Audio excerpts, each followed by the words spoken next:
आज के इस वीडियो में आप लोग का स्वागत है। पीछे का श्लोक सब पढ़ा चुके हैं। ज्ञान उपलब्धि का उपाय में पहला श्लोक पढ़ा चुके हैं। इसलिए विद्वान संपूर्ण बाहरी भोग की इच्छा त्याग कर संत शिरोमणि गुरुदेव के शरण जाकर उनके उपदेश किए हुए विषय में समाहित होकर मुक्ति के लिए प्रयत्न करें, ये भी पढ़ा चुके हैं। इससे पीछे जो पढ़ाए हैं उससे संबंधित क्वेश्चन करना है। क्वेश्चन करना है? नहीं करना है। आगे पढ़ाते हैं। आगे है, ध्यान से सुनो।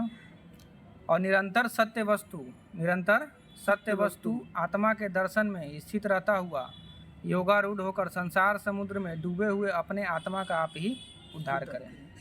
योगारूढ़ मतलब किसको बोलेंगे? योगारूढ़ मतलब ऐसा मनुष्य जो अपने इंद्रियों को विषयों से हटाकर योग में लगाता है, योग का अभ्यास करता है, उसको बोलते हैं योगारूढ़। तो आत्मा का, अपनी जो आत्मा है उसको हम ही उद्धार करेंगे, कोई दूसरा कोई उद्धार नहीं करेंगे, उद्धार नहीं कर सकता है दूसरा कोई। हमको केवल हेल्प कर सकते हैं, भाई करना हमको ही पड़ेगा। जैसे ये ज्ञान उपलब्धि में पहला बताया गया कि गुरु के शरण में जाकर गुरु जो उपदेश कर रहे हैं उसमें पूरी तरह से समाहित होकर अपने आप को क्या करना चाहिए? चिंतन मनन ध्यान वगैरह करना चाहिए। ऐसे पहला बताया है योगारूढ़। योगारूढ़ मतलब ऐसा व्यक्ति जो अपने इंद्रियों को विषयों से हटाकर अपने योग अभ्यास में लगाता है, उसको बोलते हैं योगारूढ़। तो ये आत्मा का आप ही उद्धार करे। अपनी आत्मा जो है उसका उद्धार कौन करेगा? स्वयं करेंगे। ये हम लोग क्या संसार समुद्र में डूबे हुए हैं। ये पूरा जो संसार है इसको समुद्र से तुलना किया गया है, समझे? तो इसमें सबको क्या हुआ है? डूबा हुआ है, दुख में डूबा हुआ है। तो निरंतर सत्य वस्तु आत्मा के दर्शन में स्थित रहता हुआ, सत्य वस्तु क्या है? आत्मा के दर्शन में स्थित रहता हुआ योगारूढ़ होकर ये जो संसार समुद्र है इस पर योगारूढ़ कैसे काम करेगा? जैसे समुद्र में नाव कैसे चलता है उसी तरह से योगारूढ़ व्यक्ति, यानी जो योगाभ्यास में क्या हो गया है? डूब गया है। हाँ, डूब गया है। तो वो फिर वो नाव की तरह भांति संसार में तैरेगा। संसार में रहते हुए भी संसार से अलग रहेगा। कीचड़ कमल की तरह हो जाएगा। कीचड़ में रहते हुए भी उसका एक भी बूंद मतलब उसमें नहीं जाएगा, उसका कीचड़ में रहते हुए भी कीचड़ से निर्लिप्त रहेगा। तो ऐसे ही योगारूढ़ पुरुष होते हैं। तो इस प्रकार से अपनी आत्मा का स्वयं ही उद्धार कर सकते हैं। अब इसे संबंधित क्वेश्चन करना है? नहीं। ना करना है? आगे देखते हैं। आगे है, आत्म अभ्यास में तत्पर हुए धीर विद्वानों को संपूर्ण कर्मों को त्याग कर भव बंधन की निवृत्ति के लिए प्रयत्न करना चाहिए। भव बंधन वही भव सागर, ये जो संसार है, ये जो दुख रूपी संसार है, माया रूपी जो संसार है, ये जो भ्रम है, तो किसको ये संबोधित किया जा रहा है? जो आत्म अभ्यास में तत्पर है, जो आत्म अभ्यास में तत्पर है, जो मुक्ति प्राप्त करना चाहता है, आनंद प्राप्त करना चाहता है, प्रेम प्राप्त करना चाहता है, ये उसके लिए, इस सब के लिए ये घोषणा नहीं है। जो पुरुष आत्म अभ्यास में लगे हुए हैं उसी के लिए है। उसके लिए क्या बोल रहे हैं शंकराचार्य जी? बोल रहे हैं कि जो अभ्यास में लगे हुए हैं ऐसे विद्वानों को संपूर्ण कर्मों को त्याग कर भव बंधन की निवृत्ति के लिए प्रयत्न करना चाहिए। बहुत सारे कर्म है, बहुत सारे क्या है? कर्म है। कर्म करते जा रहा है। तो हमको ऐसा कर्म करना चाहिए जो क्या बंधन को हमारे काटता है, भव बंधन से छुड़ाता है। तब ना जो आत्म अभ्यास में लगे हुए धीर पुरुष है वो मुक्त हो पाएगा। नहीं तो मुक्त हो पाएगा? हाँ, जो आत्म अभ्यास में नहीं लगे हुए हैं, स्वयं को जानने का प्रयास नहीं कर रहे हैं, वो करते रहे करोड़ों कर्म, वो करते रहिए। मगर यहाँ पर बोल रहे हैं कि जो आत्म अभ्यास में क्या है? लगा हुआ है। हाँ, लगा हुआ है, उसको संपूर्ण कर्मों को त्याग कर देना चाहिए। कौन से कर्मों को नहीं त्यागना चाहिए? जो हमको आत्म अभ्यास में आगे ले जाता है वो कर्म ही केवल करना चाहिए। कहने का मतलब है वो भी एक प्रकार का कर्म ही है, बाकी उस तरह कर्म को त्यागना नहीं चाहिए। और कुछ पूछना है? नहीं। अब देखिए यहाँ पर चित्तस्य शुद्ध है कर्म कर्म चित्त की शुद्धि के लिए है। कर्म चित्त की शुद्धि के लिए, वस्तु उपलब्धि के लिए नहीं। मगर बहुत सारे सब व्यक्ति लोग क्या करते हैं? वस्तु उपलब्धि के लिए ही कर्म करते हैं। किसके लिए कर्म करते हैं? वस्तु उपलब्धि के लिए। कर्म केवल चित्त की शुद्धि के लिए है। अभी जो बताएं ये पहले बात ध्यान रखिए कि किसके लिए संबोधित किया जा रहा है। ये जो जिज्ञासु है ना, उसके लिए, उसको संबोधित किया जा रहा है। ये साधारण व्यक्ति को संबोधित नहीं किया जा रहा है। तो उसको बताया जा रहा है कि ऐसा कर्म करो जो बंधन को काटता है, जो वस्तु को प्राप्त करने के लिए केवल कर्म ना करो, ना करता हूँ। वो साधारण आदमी के लिए है। वो किसके लिए है? साधारण आदमी के लिए है। तो यहाँ पर बोला जा रहा है कर्म केवल चित्त की शुद्धि के लिए करना चाहिए। ऐसे तो इस सबको उसी तरह से कर्म करना चाहिए, ऐसा कर्म चुनाव करना चाहिए जिससे मन को शांति मिले, चित्त की शुद्धि हो। चित्त मतलब होता है मन, आत्मा। हाँ मन, चित्त मतलब मन होता है, आत्मा नहीं होता है। चित्त मतलब मन। तो कर्म करना चाहिए चित्त की शुद्धि के लिए, नहीं अपनी मन की शुद्धि के लिए बोल सकते हैं। वस्तु उपलब्धि के लिए नहीं, आत्म उपलब्धि के लिए बोल सकते हैं, जिससे आत्मा को उपलब्ध हो सके। कर्म चित्त की शुद्धि के लिए ही है, तभी आत्मा को प्राप्त कर सकते हैं। आप बोल रहे हैं कि वस्तु सिद्धि तो विचार से होती है, करोड़ों कर्मे से कुछ भी नहीं हो सकता। अब देखिए यहाँ कहने का मतलब है कि वस्तु सिद्धि तो विचार से ही होती है। ऐसा मानना है कि वस्तु विचार करेंगे कि 4 व्हीलर हमारे घर में लग जाए तो 4 व्हीलर लग जाएगा, नहीं। 4 व्हीलर लेने के बाद जो सुख मिलता है उसको जो उच्च पुरुष है, आत्म अभ्यास में लगे हुए पुरुष है, उसको उससे कई गुना ज़्यादा वो आनंद मिलता है। कैसे मिलता है? बोल रहे हैं कि अच्छा कर्म कर, हाँ, कि जो भी साधारण मनुष्य होता है वो कर्म इसीलिए करता है ताकि हमको सुख प्राप्त हो, हमको सुख प्राप्त हो। हाँ, तो शुरू में अगर गरीब रहता है तो वो कमाता है, अपना धन अर्जित जाता है, वस्तु भरते जाता है घर में। तो एक समय के बाद जितना वस्तु भरते जाता है, रुपया पैसा धन संपत्ति बढ़ते जाता है, तो सुख भी बढ़ते जाता है। एक के बाद फिर पीक हो जाता है, एक के बाद पीक हो जाता है और फिर ग्राफ नीचे गिरते रहता है। फिर कितना भी आप कुछ खरीदते जाइए उसको सुख नहीं मिलने वाला है। अब मिलेगा भी तो क्षण भंगुर। तो ये यहाँ उस सुख की बात कर रहा है कि जो धन प्राप्त करने के बाद जो सुख मिलता है उसको आत्म अभ्यासी में जो लगे हुए पुरुष है उसको विचार से ही ये सब मिल जाता है। यहाँ पे कर्म कैसे देखिए, कौन अच्छा कर्म है कौन खराब कर्म है? कर्म जो यहाँ बोला गया कर्म चित्त की शुद्धि के लिए है। तो जो कर्म हमारे मन को शुद्धि करेगा, शांति मिले जाएगा, उसको बोलेंगे कर्म ये अच्छा है। जो कर्म हमारे मन को शांति नहीं देगा वो कर्म अच्छा नहीं है। इसमें 2 तरह के हैं कर्म जो कर रहे हैं। एक तो ऐसा कर्म जो हमारे मन को शांति दे, एक होता है सही कर्म। सही कर्म जब जान गए कि ये सही कर्म है तो उसको करना ही है। अब मन में शांति आए चाहे ना आए। अब मन में शांति इस कारण से भी नहीं आता है कि पहले से पूरे अवगुण भरे हुए रहते हैं, समझे। मगर ये जान गए कि वो सही कर्म है तो उसको करना ही है, और वो करने के बाद फिर धुलाई होगा, सफाई होगा। मन सफाई होगा। कभी ऐसा होता है ना कि कर्म मतलब डिफाइन किया कि कर्म अच्छा है इसको करना है, तो वो पहले बहुत विरोध मन में उठता है, और जब पूरा विरोध होता है मन चाहते के कर्म कर लिए तो फिर बाद में बड़ी शांति अनुभव होता है, बड़ी शांति। तो वही डिफाइन करना है कौन अच्छा कर्म। उसी अच्छा कर्म क्या है ये सब शास्त्र पढ़ने से पता चलेगा। ऐसे तो साधारण तौर पर जानते हैं कि ये अच्छा कर्म है, बुरा कर्म है, ये अच्छा कर्म है, बुरा कर्म है। तो ये जब जानते हैं तो यहाँ पर ईमानदारी आता है। ईमानदारी आता है, बेईमानी नहीं करना है। अध्यात्म में सबसे बड़ा चीज है ईमानदारी। हाँ, तो जब जान गए कि ये सही कर्म है तो उसको करना है ईमानदारी पूर्वक, अटल रहना है उस पर। तो मन में बड़ी विचार उठता है कि सही है तो कैसे जांचे कि सही है कि ना सही है, फिर भटकावे चाहता है मन। पहला बात तो कोई भी क्वेश्चन है ना उसको ईमानदारी पूर्वक देखना चाहिए। हाँ, ईमानदारी पूर्वक देखना चाहिए। ढेर सारा मन में जो आता है भ्रांतियाँ वो बेईमानी के कारण भी आता है। वो बेईमानी के कारण आता है कि हम ये काम करना चाहते हैं, ये काम गलत है, मगर हम कैसे साबित करें कि समाज में सही हो जाए। हम जो गलत काम कर रहे हैं वो कैसे व्याख्या करें ना कि सही हो, तो ये बेईमानी है। ये बेईमानी के कारण ही मन में बहुत सारा तर्क वितर्क आता है। कभी हमको सही कर्म पता लग गया कि सही कर्म ये है और करेला जब हम तैयार हुए तो बहुत मन में आवेला क्वेश्चन कि कैसे सही है, कैसे सही, इसको मान ले नहीं सही है, यही सही है, तो उसको कैसे काटे कि ना ये सब गलत है, सही है, सही करेंगे। अभी तो बताएं, बेईमानी नहीं करना है, ईमानदारी पूर्वक रहना है। हाँ, और हो गया। तो यहाँ पर बोला गया है कि वस्तु सिद्धि तो अच्छा ये क्वेश्चन कभी कोई भगवान के मान ले नाम लिए कोई खुशी बस, तो मन में ये लगता है कि भगवान का नाम लिया, फला भगवान का नाम लिया, भगवान रुक जाएंगे, भगवान खुश हो जाएंगे, ऐसे। तो ये सब इसी कारण से हुआ ना कि भगवान को हम नहीं जानते हैं। भगवान को हम नहीं जानते। हाँ, ईश्वर के प्रति, परमेश्वर के प्रति एकदम ही ज्ञान जीरो है। वही तो कभी कभी जय श्री कृष्ण मन में उठता है कि अच्छा जय श्री कृष्ण कहे और हर हर महादेव न कहे तो उनका दुख लगेगा। हर हर महादेव और जय श्री कृष्ण अलग अलग थोड़े रूप है। तो ये वाला पता नहीं। पानी जो है, पानी के एग्जांपल लेते हैं, चाहे दूध के भी लेते हैं।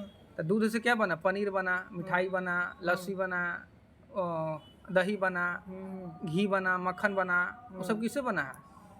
सब दूध से, सब सब मेन दूध प्रोडक्ट से, दूध से, हाँ? दूध का, हाँ। तो सब वही है। जैसे पानी है, बर्फ बन गया, हाँ? तो वही है। आटा जो है, आटा से रोटी बना, निमकी बना, पूरी बना, इस तरह से। तो सब वही है, अलग अलग यहाँ कुछ नहीं है। यहाँ पर अलग अलग कुछ नहीं है। शंकराचार्य का जो दर्शन है वो अद्वैत दर्शन है। अद्वैत मतलब दूसरा कोई नहीं है, केवल आत्मा है, ब्रह्म है। कि हम मान लीजिए ओम भूर्भुवः स्वः कहे तो लगता है कि ओम भूर्भुवः स्वः कहे, कृष्ण न कहे ओम भगवते नमः, दुखी मान यही ना हो रहा है, ये द्वैत भाव में है ना। अच्छा, मन विभाजित कर रहा है। हाँ, कृष्ण अलग है, शिव अलग है, मन विभाजित कर रहा है ना, ये अज्ञान के कारण है। कभी कभी लगता है कि सती माता के न कहे तो उनका न कहे तो दुखी हो जाएंगे, ये वाला भाव नहीं, यही द्वैत भाव है ना।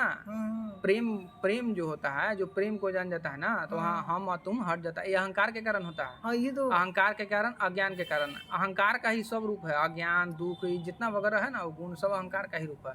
इसलिए अध्यात्म में सबसे बड़ा चीज जो है ना, अहंकार पर चोट किया गया है। अच्छा, कब का फ्री होता है कोई मंदिर के सामने से निकले तो गोड़ लागे कि ना लागे, पहले से शुरू से ऐसे गोड़ लागे तो फिर खुशी मिले, बाद में काला में सीखिए कोई फायदा है? हाँ, एक मंदिर से गुजर रहे हैं। हाँ, एक होता है प्रणाम, एक है कि पूरा एकदम अंदर से प्रेम में भरे हुए हैं, एकदम रुक के एकदम पूरा, हाँ, एकदम अंदर से पूरा प्रेम में भरे हुए हैं। हाँ? हम तो कोई मंदिर से गुजरते हैं तो प्रणाम वगैरह नहीं करते हैं। कोई बड़ा प्रणाम दो तरह का होता है, बताते हैं।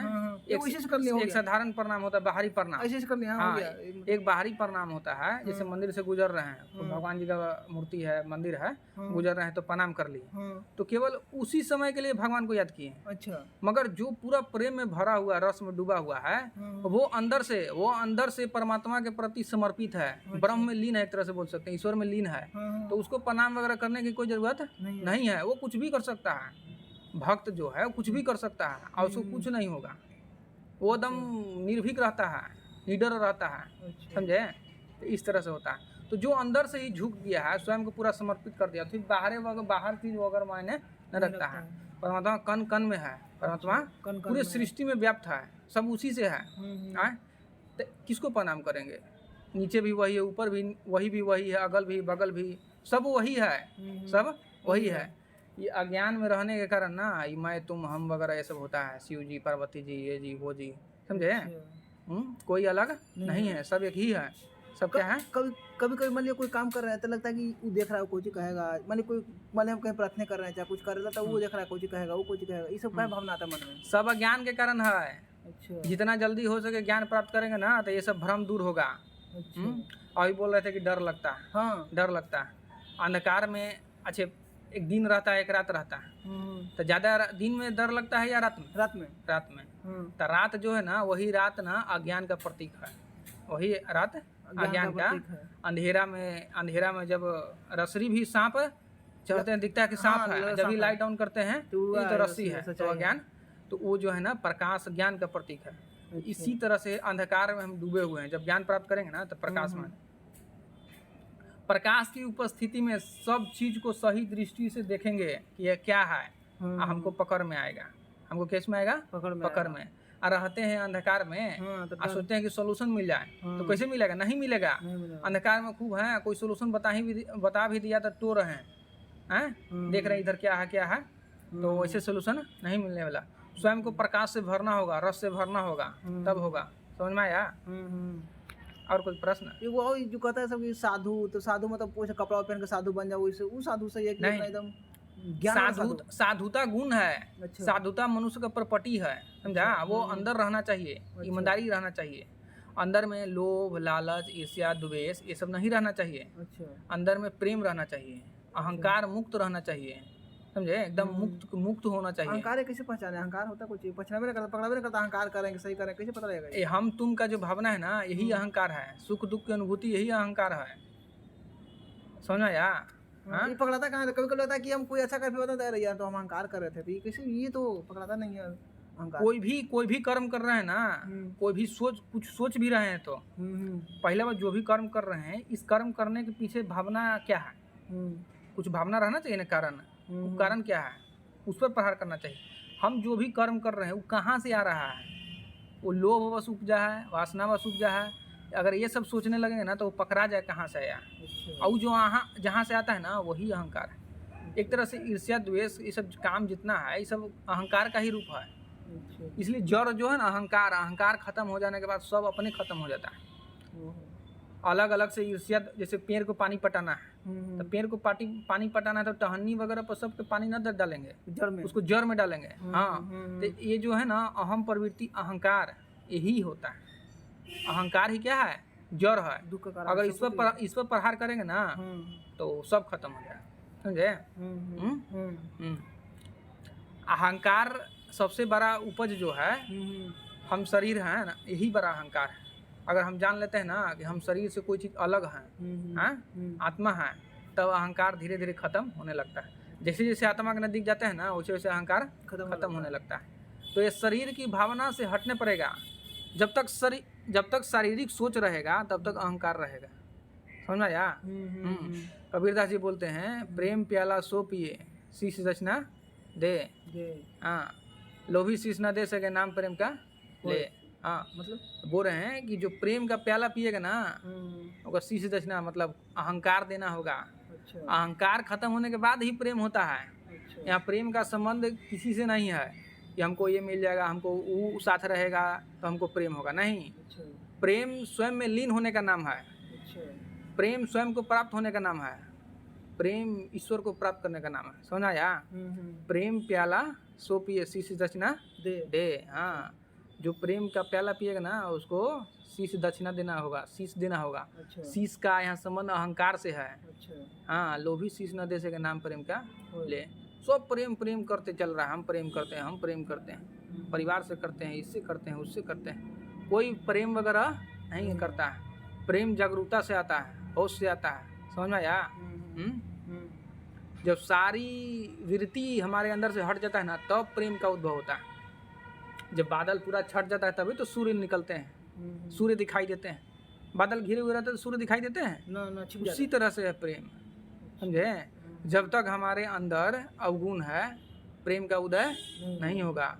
प्रेम सीखना पड़ता है, समझा या? हाँ, और कोई क्वेश्चन है? तो ये जो कर्म चित्त की शुद्धि के लिए ही है, वस्तु उपलब्धि के लिए नहीं।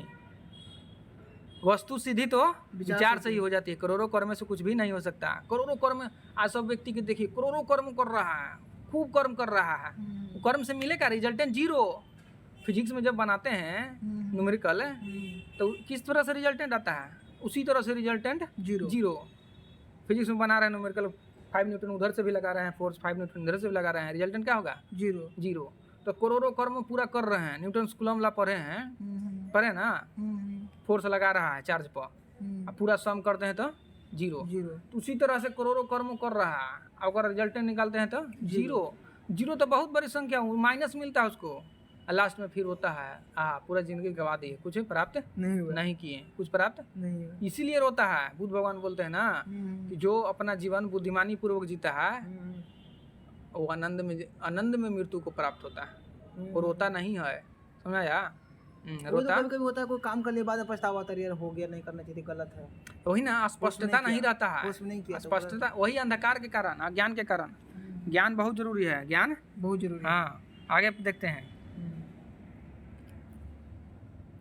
भली भांति विचार से सिद्ध हुआ रज्जु तत्व का निश्चय भ्रम से उत्पन्न हुए महान सर्प भय रूपी दुखों का नष्ट करने वाला है। वही जो बता रहे थे, रज्जु मतलब रस्सी, रज्जु मतलब रस्सी। तो जब अंधकार में रहते हैं तो रस्सी भी क्या दिखाई देने लगता है? सांप दिखाई देने लगता है। और वही जब अंधकार से प्रकाश में आते हैं तो देखते हैं कि ये तो रस्सी है। तो जो हमारे अंदर डर रहता है, भय रहता है, वो स्वतः क्या हो जाता है? नष्ट हो जाता है। तो वही भली भांति विचार से सिद्ध हुआ रज्जु तत्व का निश्चय भ्रम से उत्पन्न हुए महान। भली भांति विचार कर लिए, जान गए स्वयं को। हाँ, जो हमको रस्सी जो है सांप दिखता था वो हमको आज रस्सी दिख रहा है। कब? स्वयं को जानना मतलब क्या? सच्चाई को जानना, ज्ञान। स्वयं को जानना मतलब क्या? सच्चाई को। स्वयं को जानना मतलब जो हम है उसको जानना। हम कौन है, हम कौन है ये जान लेता है ना, वो है जानना। हम कौन है कहाँ पता है? हम कौन है यही तो कैसे पता चलेगा?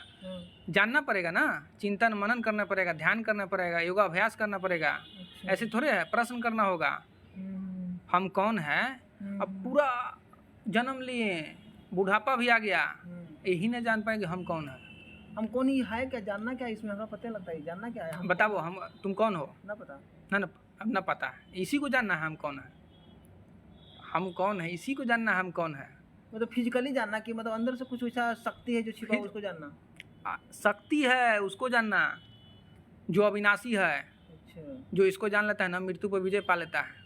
मृत्यु पर क्या कर लेता है? विजय प्राप्त। हाँ, आज जो शरीर में रहता है वो तो शरीर के भय से पूरा दुख में ही रहता है।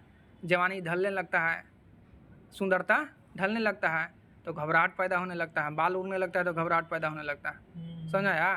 तो शरीर तो नश्वर है ना, आज जो शरीर बन के जी रहा है, शरीर वाला जीवन है, वो तो दुख में ही रहेगा।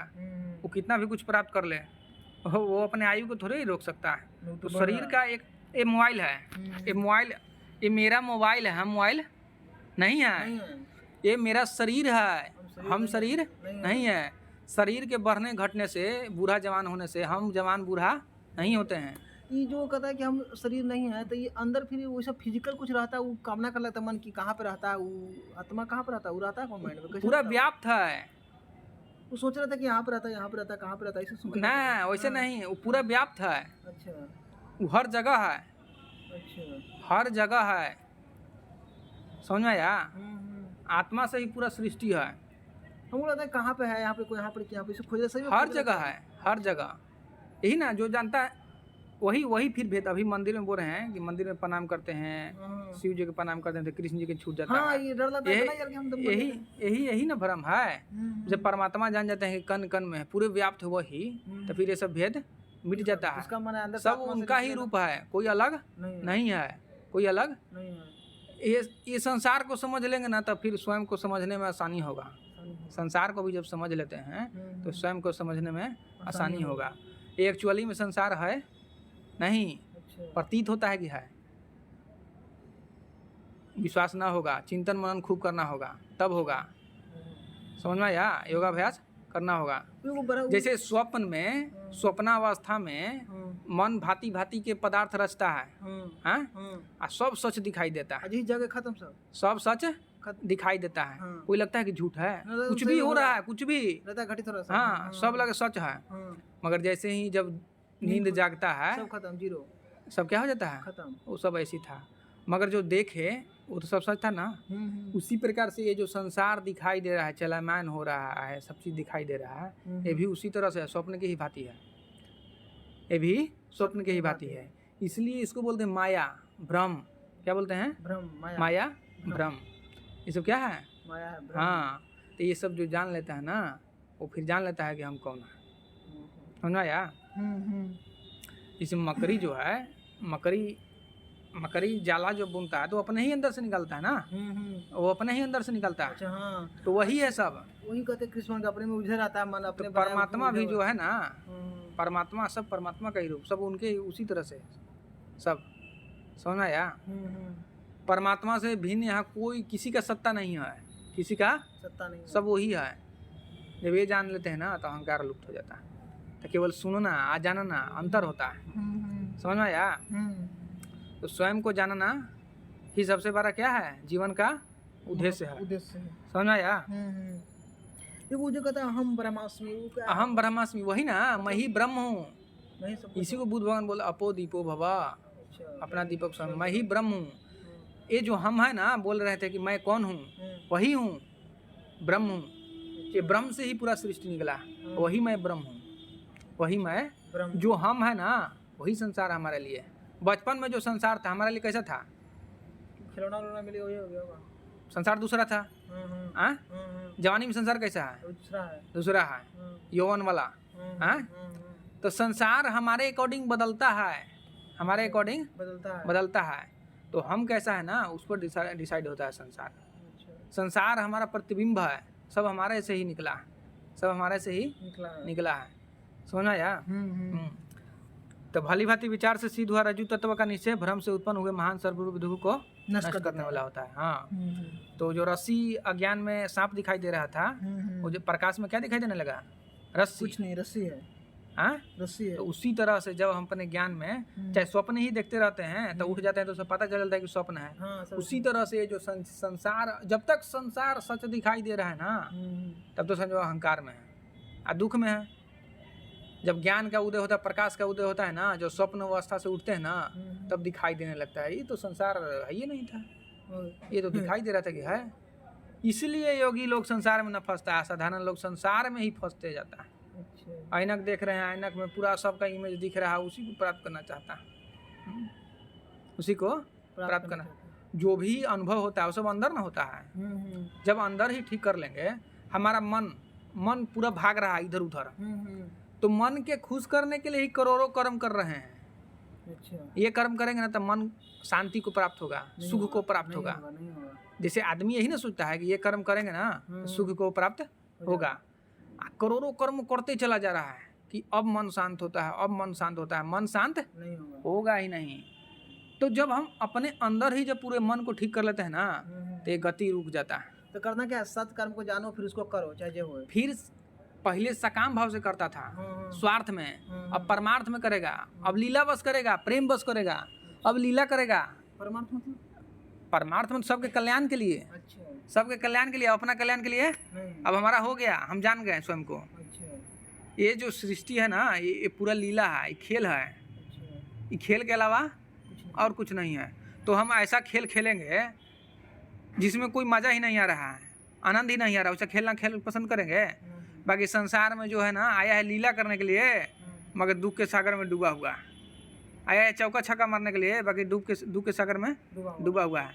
लीला करो, लीला तभी कर पाएगा जब स्वयं को जान पाएगा, तब कीड़ा करेगा, लीला करेगा, समझे। इसलिए कृष्ण भगवान लीलाधर बोलते हैं। तो जो भी मुक्त पुरुष है ना, वो फिर कर्म करता है ना, वो फिर लीला होता है। सच को जानो, वो कर्म में बंधता, हाँ, वो कर्म में फिर बनता नहीं है। और सच को तभी जानेंगे जब स्वयं पर चिंतन मनन पूरा करेंगे ना, तब हर चीज़ पर प्रश्न करेंगे। सोच रहे हैं क्यों सोच रहे हैं, कोई कर्म कर रहे हैं क्यों कर रहे हैं, इसके पीछे में मनोदशा क्या है, सोच क्या है, क्यों कर रहे हैं। तो ये सब प्रश्न करना होगा। समझ में आया? हाँ, प्राप्त करो। तो ये हो गया ना, भली भांति विचार से सिद्ध हुआ, रज तत्व के नीचे भ्रम से उत्पन्न होगा। पाँच आगे पढ़ाते हैं। एक लास्ट है, कल्याणप्रद उक्तियों द्वारा विचार करने से ही वस्तु का निश्चय होता देखा जाता है, स्नान दान अथवा सैकड़ों प्राणायामों से नहीं। मतलब कल्याणप्रद उक्ति मतलब उपाय। हाँ, तो ऐसा उपाय जो हमको आत्म मार्ग में क्या करता है, प्रवृत्त करता है, जो कल्याण के मार्ग पर ले जाता हो। तो ऐसे विचार ही करने से वस्तु का निश्चय होता देखा जाता है। सब आध्यात्मिक लोग सोचता है ना, सोचता है कि स्नान दान और सैकड़ों प्राणायामों करने से हमको ज्ञान प्राप्त होगा। ढेर ये सोचता है गलत काम कर लिया, ढेर माने गलत से कहीं से छल कपट कर लिया, ढेर सा कर लिया, बस चलो 1 लाख रुपए दान दे देंगे तो हमको सब जो किए हैं सब खत्म हो जाएगा। नहीं, जो कर्म किया है ना वो भोगना ही पड़ेगा। हाँ, ये बहुत से क्या है कि चलो घूस ले लिए कुछ, ये गलत है। और उसको अथी हुआ कि घूस ले लिए, चलो इतना दान करते हैं, चाहे कोई मंदिर में लगाते हैं, चाहे पूजा पाठ में लगाते हैं, चाहे हवन करवाते हैं। तो ऐसा शास्त्र में कोई विधान नहीं है ना, कोई कर्म खराब किए, अपराध किए और उसको पूजा पाठ करने से अपराध मिट जाता हो, ऐसा नहीं है। ऐसा रहेगा ना तो संसार नहीं चलेगा। समझ में आया? संसार नहीं चलेगा, फिर क्या हो जाएगा, उथल पुथल हो जाएगा। अच्छा, कोई कर्म मतलब कोई कर्म फिर सब कोई भी शास्त्र में अगर अपराध का उपाय है कि कट जाएगा, तो वो शास्त्र अच्छा नहीं है। शास्त्र वैसे फिर सब कोई अपराध में परिणत हो जाएगा। अपराध का कोई माफी नहीं है, वेद में ऐसा लिखा गया है। समझ आया? जो जैसा कर्म करेगा वैसा फल मिलेगा, पाएगा। जब कोई कर्म गलती से हो गया तो फिर कोई हो गया तो हो गया, गलती से हो गया ना, तो उसके लिए उपाय यही है ना कि दूसरा बार नहीं होए। आइए, हमारे अंदर ग्लानि है, अपराध बोध है कि हमसे अपराध हुआ है, अब से दोबारा नहीं करेंगे।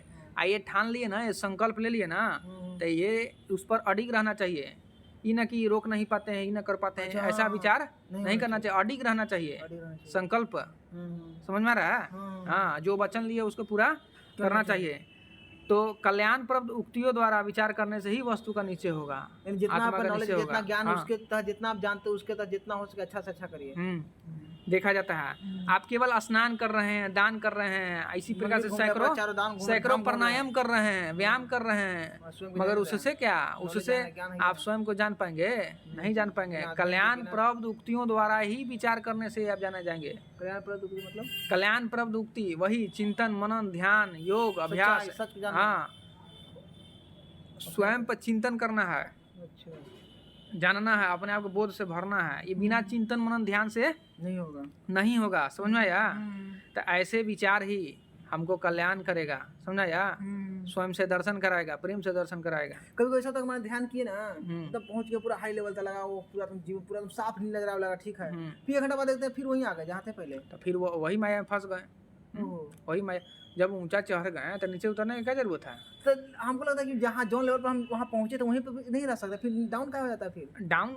फिर कोशिश करते रहना, हमेशा एक दिन से नहीं होगा ना, कोशिश करते रहना। कृष्ण भगवान क्या बताए हैं? अभ्यास की मतलब तलवार से काटो। अभ्यास और वैराग्य। वैराग दोनों, हाँ। अभ्यास तो है, वैराग्य नहीं है। वैराग मतलब जो चीज जाने की गलत है, गलत है, बात इसलिए खत्म। कृष्ण भगवान बोलते हैं कि मन पर अगर लगाम लगाना है जो चीज, हाँ, तो अभ्यास तुमको अभ्यास चाहिए। वैराग। तो सुना, तो अभ्यास चाहिए, तो ये अभ्यास से मन काबू में आ जाएगा। आ जाएगा, ठीक अब है। दूसरा बोलते हैं कि वैराग्य। वैराग्य चाहिए, तो अर्जुन पूछते हैं हाँ। कि वैराग्य का है, अभ्यास से ही जब हो जाएगा हाँ। तो वैराग्य किस लिए? हाँ, तो कृष्ण भगवान बोलते हैं कि अर्जुन, मन जब एक बार काबू में हो जाता है हाँ। तो दूसरे बार फिर से ना गिर जाए, अच्छा, इसलिए वैराग्य चाहिए। वैराग मतलब क्या कि जो जाने की बताते गलत है हैं। वो गलत है। बताते हैं, जब मन ऊंचा चढ़ जाए, यानी उसको लगाम लगा दिए, वश में कर लिए, अब फिर से क्या हो जाए, छूट ना जाए, इसके लिए वैराग्य चाहिए। अब वैराग्य जो है ना, वैराग्य जिसके अंदर आ गया ना, वो साधु हो गया। क्या हो गया? वैराग का मतलब क्या? बता रहे हैं, जो वैराग्य जब आ गया ना अंदर है, तो वो साधु हो गया, वो प्रेम में हो गया। अब किसी के उसके कोई जरूरत नहीं है, जीवन में राग हो गया। संसार में ना, संसार में उसके लिए राग है ही नहीं, उसके अंदर राग उत्पन्न हो गया, उसके अंदर प्रेम उत्पन्न हो गया। समझा? संसार उसके लिए तुच्छ है। संसार जैसे ज्ञानी के लिए, योगी के लिए जैसे स्वर्ण जो है मिट्टी के समान होता है ना, उसी तरह से जिसके अंदर वैराग्य की भावना उत्पन्न हो गया, उसके अंदर राग उत्पन्न होता है, संसार में नहीं। हाँ, तो ऐसा मनुष्य जो बाहरी जितना राग जिसको बोलता है, आनंद प्रमोद की वस्तु बोलता है, वो सबसे क्या छूट जाता है, वो सबसे छूट जाता है। ये संसार जो है ना, ये नश्वर है। ये सुख तो देता है, बाकी कुछ समय के लिए देता है। अच्छा। हमको ऐसा सुख नहीं चाहिए। ज्ञान से ही मतलब हाँ, उससे वो विमुख हो जाता है और अपने अंदर धारण करता है जो सत्य है, वो प्रेम हो जाता है, उसको बोलते हैं वैराग्य। समझे? संसार में जो कोई राग नहीं रखता, संसार से जो सुख की कामना ही नहीं रखता है, उसको बोलते हैं वैरागी। संसार से जो सुख की कामना, जो संसार से सुख की कामना रखेगा वो मारा जाएगा, वो दुख में रहेगा।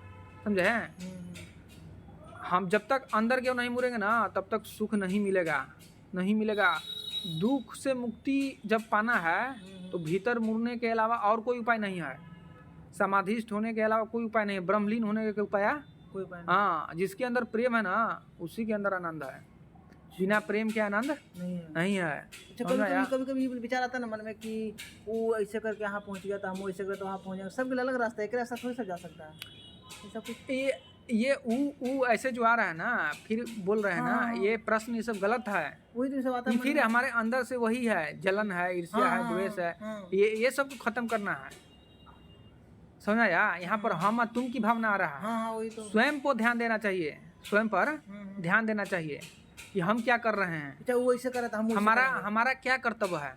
अच्छा, हमारा कर्तव्य दूसरा से कंपैरिजन करना नहीं है। अच्छा, सब लोग स्वयं में क्या है, अद्भुत है। समझा? तो दूसरे के जानने के अपेक्षा, दूसरे से कंपटीशन करने के अपेक्षा स्वयं से कंपटीशन करना चाहिए। हम कितने तेजी से आगे बढ़ रहे हैं। हाँ, दूसरे पर जब ध्यान देते हैं ना, तो अपना प्रगति रुक जाता है। अपना प्रगति करना है ना, तो दूसरा पर ध्यान देना बंद करना होगा। स्वयं देखेंगे, फिर आँख खोलेंगे ना, तो देखेंगे हम तो बहुत आगे हैं दूसरा से, हम तो बहुत आगे हैं। अगर दूसरा को देखते रहेंगे ना, तो बहुत पीछे रह जाएंगे। बहुत पीछे रह जाएंगे। उसी हम करते हैं, उसने हमारे जीवन में होता है। इससे कोई आशा कभी मन में आता है कि उसने हमारे जीवन में होता है। ये सब विचार पर ध्यान देना चाहिए। क्यों सोच रहे हैं? ये सब जब विचार आएगा ना, इस पर ध्यान देना है, इसको पकड़ना है। ये सब कहाँ से आ रहा है, कभी उसको पकड़ लेंगे तो हो जाए। ईश्वर तो हम अभी तक कहाँ रहते, कितना खुश है वो, हम ईश्वर तक खुश है, वो खुश है कि नाम का पता, लेकिन मन में ईश्वर है कि वो खुश है, हम ईश्वर तक खुश यही सब ना गलत विचार है। है। कोई खुश नहीं रहता है। पहला बात, हाँ ये माता सुखी या दुखी का हाँ, बता देते हैं। ये जो वैराग है ना, जिसके अंदर वैराग प्राप्त है ना, वही आनंद में है। जो जितने संसार में परनीत है ना, लीन है ना, उतने दुख में भोगेगा, और जो जितने संसार से विमुख है उतने आनंद भोगेगा। तुलना आता है मन में बार बार कि हम इतना ही, वो कितना में होते हैं, इस तरह बड़ी मन में तुलना आता है। किसी को पहचानना है ना हम्म, कि वो सुख में है कि दुख में है, तो देख लेंगे कि वो कितने संसार में लीन रहता है। अच्छा जिसके मन में 24 घंटा संसार ही रहता है, संसार ही समाया रहता है, वो दुख में रहेगा, वो दुख भोगेगा। और जिसके मन में केवल ब्रह्म रहेगा, वो आनंद में रहेगा, परम आनंद में रहेगा। समझ में आया? हाँ, जितने मन में संसार रहेगा उतने दुख। मन इज डायरेक्टली प्रोपोर्शनल टू दुख। समझ आया? मन में ज़्यादा संसार है तो ज़्यादा दुख है, मन में कम संसार है तो कम दुख है। मन में केवल ये अब कि मन हम में अपने आप संसार को है ये जानना, नहीं अपना है, कर्तव्य समझ के अब मन करना। में संसार है ये नहीं है तो दुख नहीं है, खत्म दुख। बस अपना समझा? कर्तव्य को समझो, उसको तो पूरा निष्ठा से करो, हाँ हाँ, अपने आप को जानो, जितना ज्ञान प्राप्त हो उतना सुख रहेगा। समझ में आया? और क्वेश्चन है? हाँ, सब खत्म। आज के इस वीडियो में इतना ही। धन्यवाद।